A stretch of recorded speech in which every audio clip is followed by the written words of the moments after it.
السلام علیکم دوستو، ہمارے درمیان اللہ کی ایک بہت بڑی نعمت موجود ہے، ایک ایسا مہینہ کہ جس کی شان بہت نرالی ہے۔ اس مہینے کی شان کیسی ہے، اس کے بارے میں نبی پاک علیہ الصلاۃ والسلام جب رجب آتا تو میرے آقا یہ دعا فرماتے: اللہم بارک لنا فی رجب و شعبان و بلغنا رمضان۔ اے رب کریم، رجب اور شعبان میں برکت عطا فرما اور ہمیں رمضان سے ملا دے۔ رجب کا احترام کرنا یہ اللہ کو کتنا محبوب ہے۔ حضرت سیدنا عیسیٰ روح اللہ علی نبینا علیہ الصلاۃ والسلام کے دور کا میں آپ کو ایک واقعہ سناتا ہوں کہ ایک شخص تھا، ایک مدت سے ایک عورت کے بارے میں اس کے دل میں برے خیالات تھے، اور ایک بار اس کو موقع ملا، اس عورت پر اس نے کنٹرول حاصل کر لیا۔ قریب تھا کہ وہ گناہ کرتا۔ اس نے دیکھا کہ لوگ چاند دیکھ رہے ہیں تو پوچھا یہ مسلمان کیا دیکھ رہے ہیں؟ وہ مسلمان بھی نہیں تھا، غیر مسلم تھا۔ تو اس نے کہا یہ لوگ کس چیز کا چاند دیکھ رہے ہیں، کس مہینے کا چاند دیکھ رہے ہیں؟ تو کہا مسلمان جو ہے رجب کا چاند دیکھ رہے ہیں۔ اللہ اکبر! جب اس نے سنا کہ رجب آ گیا ہے، وہ اس عورت سے دور ہو گیا، گناہ سے باز رہا۔ اللہ کریم نے حضرت عیسیٰ علیہ الصلاۃ والسلام پر وحی بھیجی کہ اے عیسیٰ، اس شخص کے پاس جاؤ، اس سے ملاقات کرو۔ جب آپ اس کے پاس گئے، اپنی تشریف آوری کا سبب بیان کیا۔ اللہ اکبر! جب اس نے سنا، اس کا دل نور اسلام سے جگمگا اٹھا، کلمہ پڑھ کر مسلمان ہو گیا۔ تو پتہ چلا کہ پہلے زمانے میں صرف مسلمان نہیں، غیر مسلم بھی اس مہینے کا ادب کیا کرتے تھے۔ رجب کے ورڈز کتنے ہیں؟ 3: را، جیم اور با۔ سبحان اللہ! علماء کرام کہتے ہیں اس کی انٹرپریٹیشن بڑی خوبصورت ہے۔ اس کی انٹرپریٹیشن علماء نے بیان کی کہ را سے مراد رحمت الہی، جیم سے مراد بندے کے جرم، اور با سے مراد یعنی بھلائی۔ گویا اللہ کی رحمت یہ اعلان کر رہی ہے کہ میری رحمت اور میری بھلائی کے درمیان میرے بندوں کے جرموں کو کر دو تاکہ میری رحمت اس کی بخشش فرما دے۔ سبحان اللہ! رجب کے بارے میں آتا ہے کہ رجب اللہ کا مہینہ ہے۔ احادیث میں ملتا ہے رجب اللہ کا مہینہ ہے۔ آقا فرماتے ہیں شعبان میرا مہینہ ہے اور رمضان میری امت کا مہینہ ہے۔ تو یہ بہت خوبصورت سیکوینس شروع ہو رہی ہے۔ یہ مہینے ضائع کرنے والے نہیں، اس مہینے اللہ کی رحمت کو لوٹنا ہے۔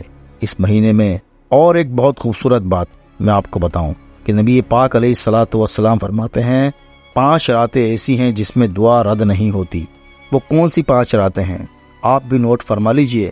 نمبر 1 رجب کی پہلی رات، نمبر 2 15 شعبان جو شب برات ہوتی ہے، شب برات کی رات، نمبر 3 جمعرات اور جمعے کی درمیانی شب یعنی شب جمعہ، نمبر 4 عید الفطر کی چاند رات، اور نمبر 5 عید الاضحیٰ کی چاند رات۔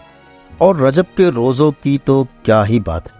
حدیث میں یہ فضیلت آتی ہے کہ جو رجب میں پہلے دن کا روزہ رکھے اس کے لیے 3 سال کے گناہوں کا کفارہ ہے، دوسرے دن کا روزہ رکھے تو 2 سال کے گناہوں کا کفارہ ہے، اور اسی طرح تیسرے دن کا اگر روزہ رکھے تو 1 سال کے گناہوں کا کفارہ ہے، اور اسی طرح پورا رجب ہر روزہ جو ہے وہ 1 مہینے کے گناہوں کا کفارہ ہے۔